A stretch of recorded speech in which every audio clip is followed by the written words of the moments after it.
Okay, so this video is going to show you how to take a part you've created and export it as an STL into your Google Drive so that you could submit it to our 3D printing form.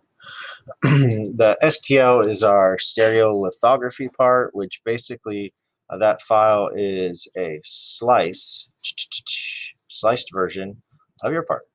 Okay. It allows us to take this and process it for our multiple 3D printers.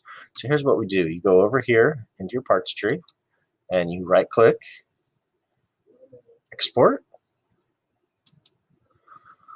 and a couple things you want to make sure, name it here what you need, and make sure you include your name in this since you're going to be submitting this to like hundreds of other students. So just add your last name in there. So Kunzelman, and then something that makes sense. So like steering wheel.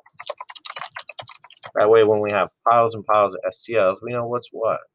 Make sure that you are exporting it in the STL format. You can leave this as binary. Make sure the units are the units that you worked in. In my class, you typically are working in inches, but I know some of you work in millimeters. Make sure you're exporting it in the units that you created in.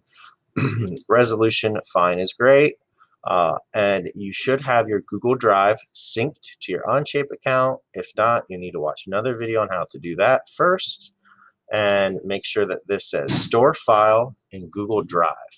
That way you can submit it to our form much, much easier. Okay?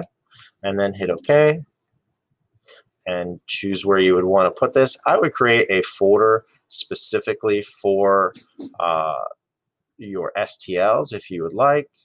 Okay, so I'm going to put this into my Fab Lab folder and hit export. That's it. When you go to my form, you will then be able to grab that STL and be ready to print.